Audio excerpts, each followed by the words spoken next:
Gone Astray by Anton Chekhov. It was late at night in a quiet country village, wrapped in the darkness. The church bell struck 1 o'clock.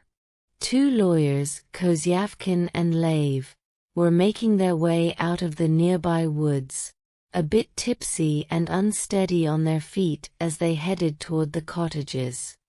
"Thank God we're almost there," Kozyavkin said, breathing heavily. "Walking 4 miles from the station in our state is no small feat. I'm absolutely exhausted. And of course, not a single carriage in sight." "Petya, I don't know if I can make it," Lev replied, his voice full of desperation. "I'll die if I'm not in bed in 5 minutes." "In bed? Don't even think about it yet.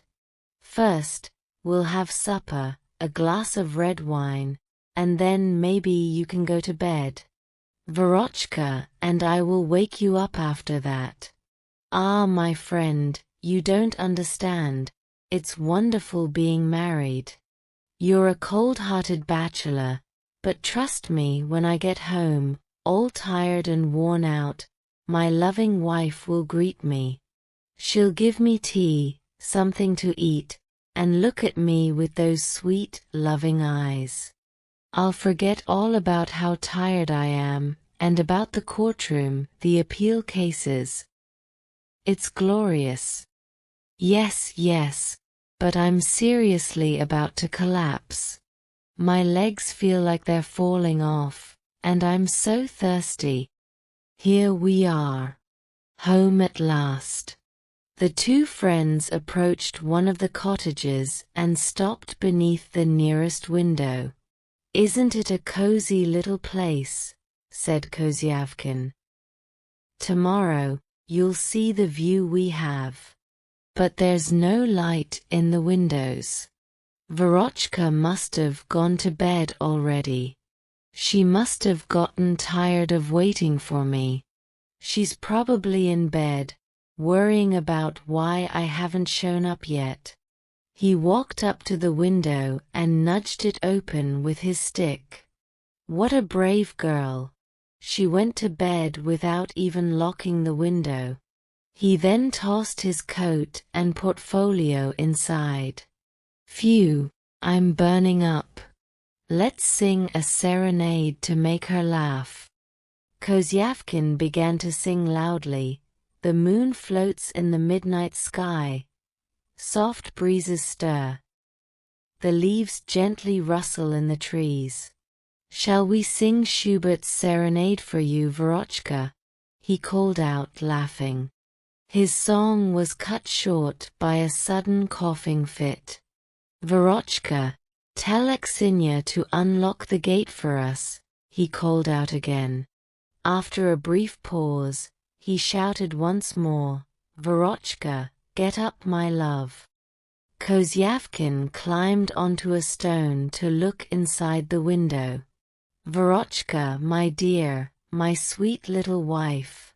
Get up and tell Aksinya to open the gate for us. We're so tired, we've walked all the way from the station. Can't you hear me?" He tried to climb through the window but slipped and fell to the ground with a thud. "Oh, come on, Vera, don't tease me. This isn't funny. You're still the same schoolgirl, always up to mischief." "Maybe she's asleep," Lev suggested, wiping sweat from his forehead. "She's not asleep. She probably wants me to make a fuss and wake up the whole neighborhood. Vera, I'm starting to get annoyed now. Ugh, help me up, Alyosha. I'll climb in. You're such a troublemaker, Vera, always playing tricks." Grunting, Lev gave Kozyavkin a boost, and soon Kozyavkin was inside the dark room. "Vera." Lev heard his friend's voice echo from within the house. "Vera, where are you?" There was a pause. Then Kozyavkin cried out in frustration, "What in the world? Tfu! I've stepped in something. Ugh!" There was a loud rustling, followed by the frantic flapping of wings and the sound of chickens squawking. "What's going on? Vera, why are there so many chickens in here? Where did they come from? Damn it, there's even a turkey in here, and it's pecking at me." Suddenly, two hens flew out of the window, flapping and clucking loudly as they fluttered down the street. "Alyosha, we've messed up." Kozyavkin's voice was filled with panic. "This place is full of hens. I think we've come to the wrong house. These blasted chickens are everywhere." "Well, hurry up and get out of there," Lev shouted from outside. "I'm dying of thirst out here. Just give me a minute. I'm trying to find my coat and portfolio." "Light a match then." "I can't. The matches are in the coat." "Ugh, why did I think it was a good idea to climb in here? All these cottages look exactly the same. You'd need the devil himself to tell them apart in the dark." "Ow, the turkey just pecked my cheek." "Get out of there before someone thinks we're stealing chickens." I'm coming. I just can't find my coat. There are so many old rags in here, I can't tell what's what." "Throw me a match, will you?" "I don't have any matches." "We're in trouble now. What am I supposed to do? I can't leave without my coat or portfolio. I've got to find them." Lev groaned in frustration. "I can't believe you don't even know your own house. If I'd known this was going to happen, I wouldn't have come with you. I could have been home right now, fast asleep. Instead, I'm stuck here, exhausted, thirsty, and dizzy. I'm almost done. Just hang on a minute longer. You won't die." A large rooster flew past Lev's head, crowing loudly. Lev sighed deeply, completely miserable. He sat down on a stone and tried to stay awake, but his exhaustion was getting the better of him. His eyes grew heavy, his head drooped, and he started to nod off.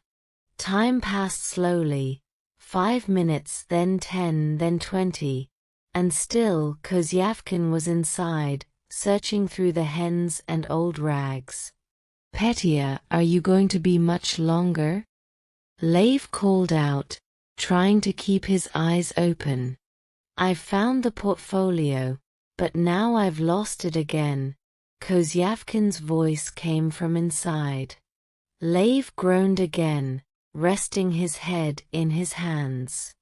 The cackling of the chickens seemed to grow louder and louder, echoing in his ears.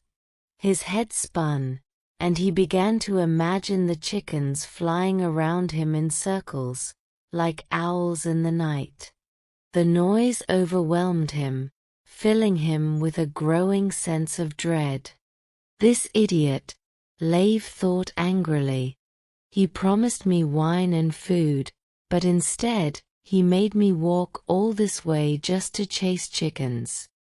In the midst of his frustration, Lev's chin sank into his collar, and his head drooped onto his portfolio. Sleep started to take over. "I found the portfolio," Kozyavkin cried triumphantly from inside the house. "Just a second more, and I'll find the coat too, and then we'll be off." But as Lev began to drift off to sleep, the barking of dogs filled the air. First, one dog barked, then another, and soon, several were barking in chorus. The barking mixed with the cackling of the chickens, creating a strange, chaotic symphony.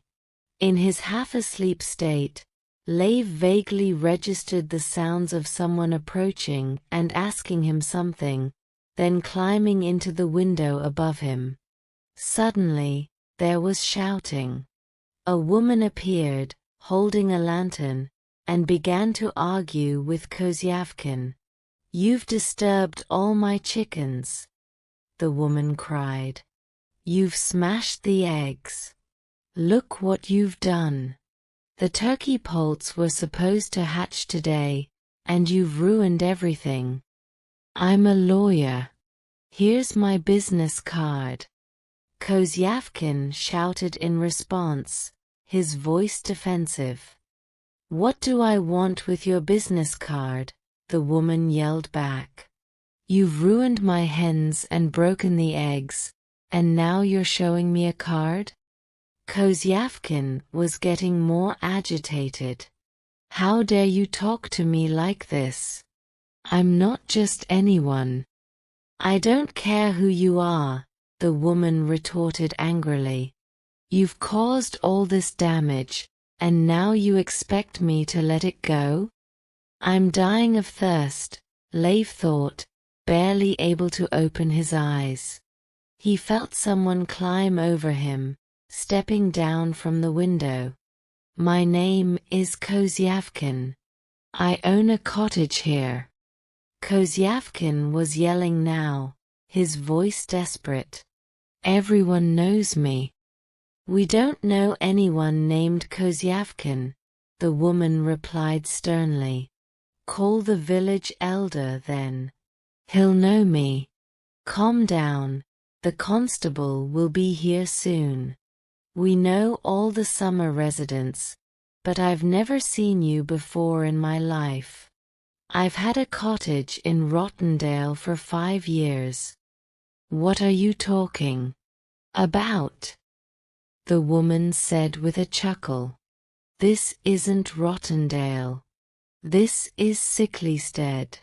Rottendale is 3 miles from here, on the other side of the match factory." Kozyavkin was stunned. "What? 3 miles?" "Yep, you must have taken the wrong turn." The barking of the dogs, the clucking of the chickens, and the woman's angry shouts all blended together into one chaotic mess. Finally, Leif felt someone shaking him awake. Groggily he sat up, realizing that the whole situation had been a big misunderstanding. Kozyavkin's voice rose above the chaos as he tried to maintain his dignity. "You just wait. I'll pay for the damages. I'll show you who I am." Little by little, the shouting and noise died down, and the village returned to its peaceful state, though not without leaving the 2 lawyers thoroughly embarrassed by their mix-up. Thank you for listening. Like, subscribe, and share our channel Magic Mingle with your friends to enjoy more magical stories.